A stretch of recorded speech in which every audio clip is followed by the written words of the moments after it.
Welcome to Strip Coverlet, where we squeeze the bigger picture out of literature. I am Adrian Fort, and we're here for another entry into our opening paragraph playlist here on the channel. We are, I believe, now in the 20s. So, without further ado, I bring to you the Big Book of Poe. I would like to talk today about the opening paragraph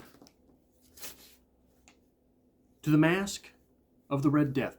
The opening paragraph to the Masque of the Red Death reads as such. The Red Death had long devastated the country. No pestilence had ever been so fatal or so hideous. Blood was its avatar and its seal. The redness and the horror of blood. There were sharp pains and sudden dizziness, and then profuse bleeding at the pores with dissolution. The scarlet stains upon the body, and especially upon the face of the victim, were the pest ban which shut him out from the aid and from the sympathy of his fellow men. And the whole seizure, progress, and termination of the disease were the incidents of half an hour. The first thing that always jumps out to me whenever I read this is that Edgar Allan Poe was, if nothing else, a master of tempo. But the first few lines of this thing are so start-stop that you almost feel bad stopping every time they stop. The Red Death had long devastated the country, period. No pestilence had ever been so fatal. Stop. Or so hideous.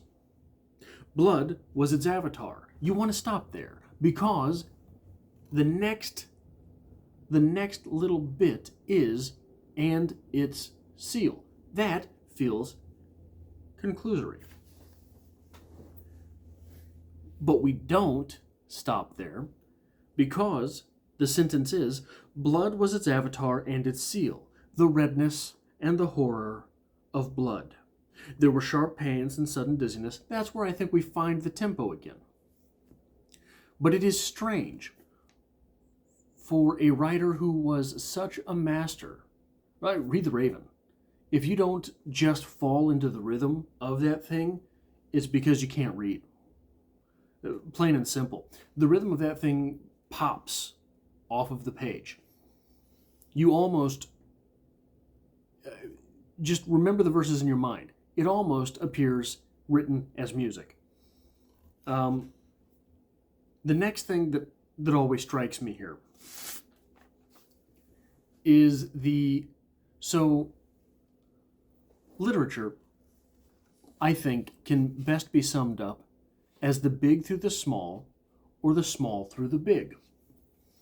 That is to say, the act of an individual representing something that all people do, or writing about an entire society the way that we look at or think of one person. So, for example, everyone in the society doing a certain thing, acting a certain way, wearing a certain type of attire. These are ways that we can look at the actions. So, Shirley Jackson's The Lottery. All of these people in the lottery, spoilers, just accept the fact, yeah, it's this specific day, we gotta stone somebody, is what it is. That is the act of the big, which represents the way that each of us act, right? So this little line in this paragraph, the scarlet stains upon the body, and especially upon the face of the victim, were the pest ban which shut him out from the aid and from the sympathy of his fellow men. So there are psychological studies that show the person being studied, they have a picture of themselves And on top of that picture, they put knives. Like, they Photoshop knives in. And the individual is to rate from 1 to 10 the danger that they feel there. They know that is not them. They know the knives are superimposed. They know there's no real danger. But 1 to 10, just the feeling. People do rate a feeling of danger.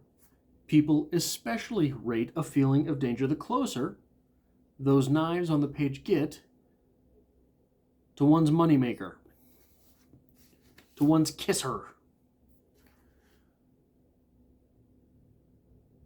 This observation by Edgar Allan Poe, that because the Masque of the Red Death was so brutal to an individual's face, that they became unsympathetic to other people. I'm not helping. My fate, that here, no. I'm not catching that stuff, man. That's not cut. No, we're here.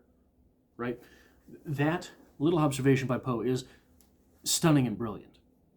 The next thing that I want to talk about is the idea of blood was its avatar and its seal. Seal. We get there, we understand from that very clearly that this is, in fact, something which is deadly. This is final. The seal closes the letter. The seal is what, the stakes here are big. This is not, and the fact that we get blood was its avatar and its seal, before we even get the extended explanation of what this disease does. The fact that we get it when we do is to make sure we understand there's no surviving this. So Edgar Allan Poe gives us the fact that this thing's, you're done. Blood was its avatar and its seal. Oh, and by the way, it sucked while you had it. Right? This disease sucked while it was going on. Don't worry, you're dead. Right? But it's also going to suck along the way. The seal of death. And it's interesting the order in which, like I say, these details are given to us. The fact that we know it's deadly before we know that it's debilitating gives us more of an impending sense of doom than fright. But it's wrapped up very pretty at the end. You're dead, and it's going to suck, and you're going to be ugly, and it's all going to happen in a half an hour. Good night, right? What a Betty Bye tale, right? But what this is the order in which these details are given to us is foreboding. Very foreboding. We are not allowed to forget the fact that it's deadly, that it is assured death, all the while being told how much it's going to suck.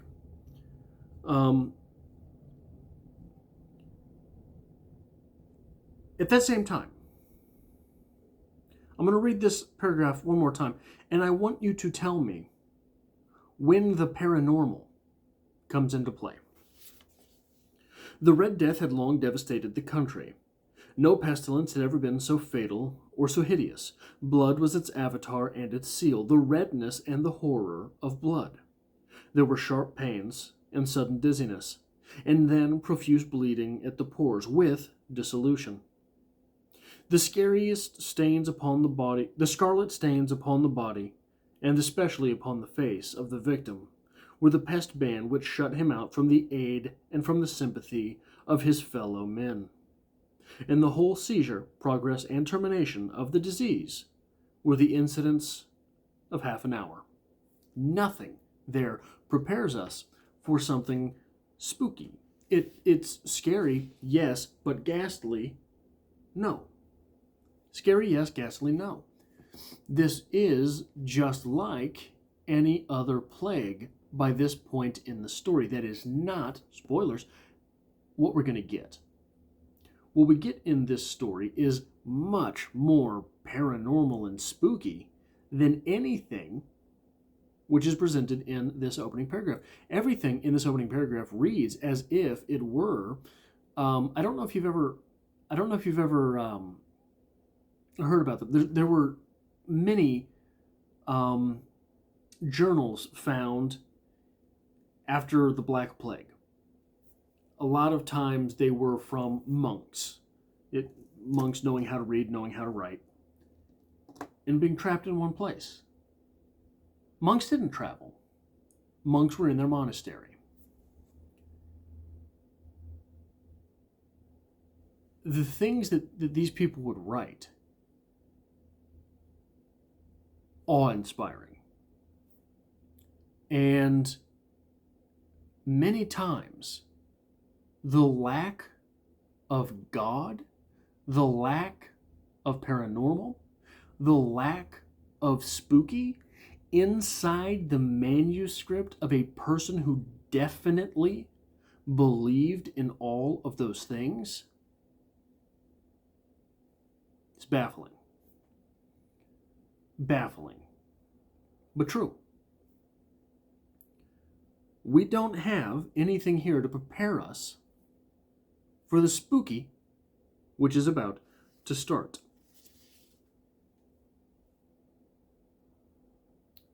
In that opening line, the Red Death had long devastated the country. We think, at that point, so it's an interesting contrast with time. Long devastated the country, but once you get it, you're dead in a half an hour. So the idea of time here would seem, in this opening paragraph, to play a very large role. And it does in the story, but not in the opening paragraph. In fact, that opening line is immediately undercut by the next line. The Red Death had long devastated the country. No pestilence had ever been so fatal or so hideous. So it had long devastated the country, but what we're worried about is the devastation and the hideousness, the hideosity of the thing, not how long this thing has devastated the country. That is, to me, an interesting subversion, and I don't know what to make of it. I don't know what to do with it, but it's there. It's definitely there. Another thing that is interesting here with the very opening of this paragraph, with the very opening of the story, especially when contrasted immediately by the title,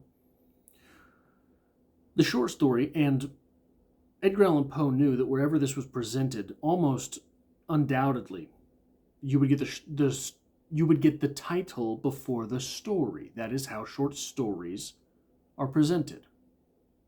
The Masque of the Red Death. The disease, however, we know from the opening line, the Red Death. The disease is known as Red Death, not Masque of the Red Death. Now, you might be saying to me, well, that's a silly expectation. Masque of the Red Death doesn't sound like a disease. Masque of the Red Death is put in there because of what happens in the story. But Edgar Allan Poe is very sure to tell us right up front,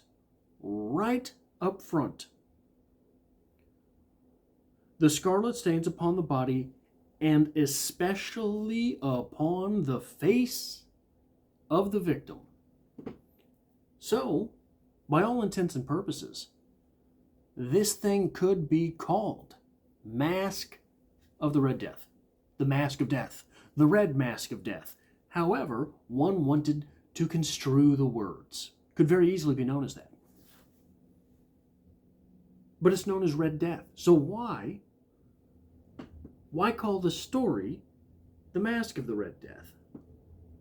I know what happens in the story, but I think that it still needs to be asked.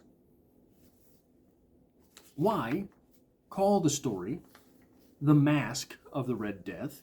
You don't have to name it after what happens in the story. You could name the story simply after the disease. In fact, well, not quite as catchy a title.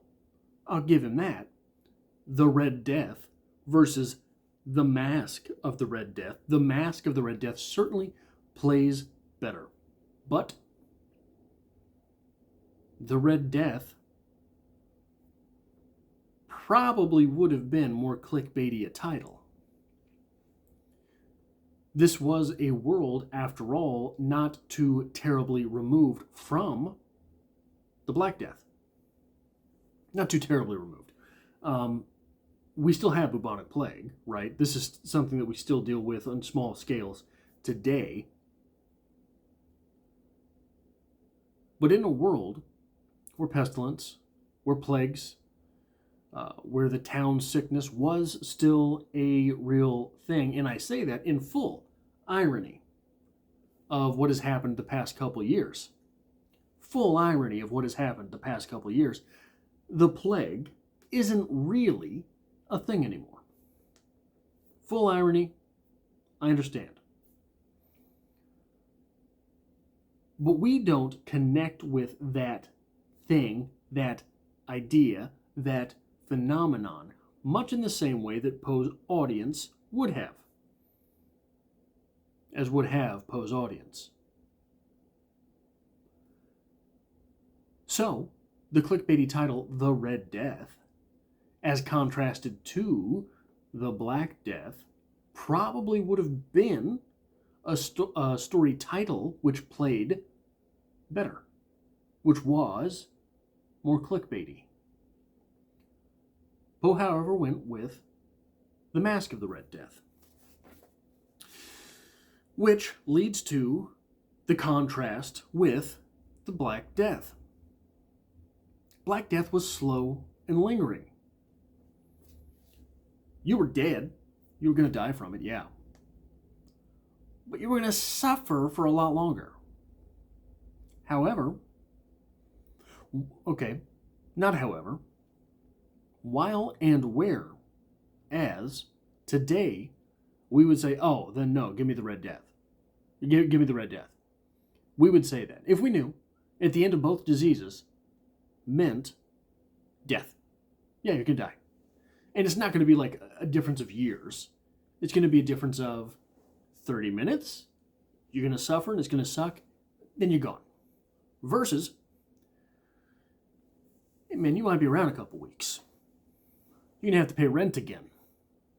You know, we're going to have to go to the grocery store. You're going to be alone for that 30 minutes, right?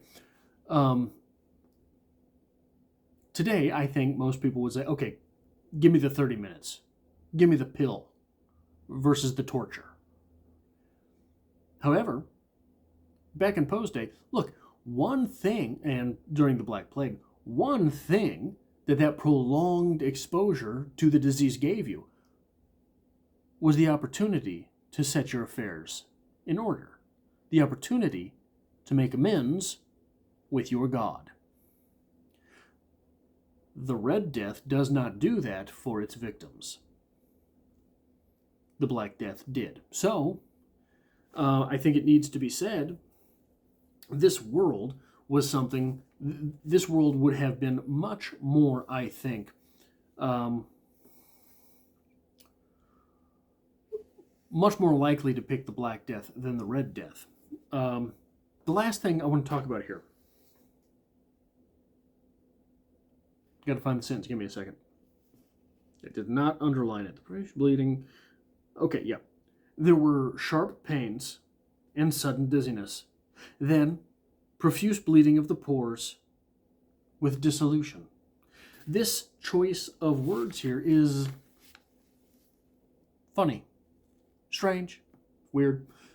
Dissolution. Dissolution means by all means, absolutely, it means closure. Dissolution means conclusion. Dissolution means these things, the end for sure. Dissolution is also a word used to mean debauchery.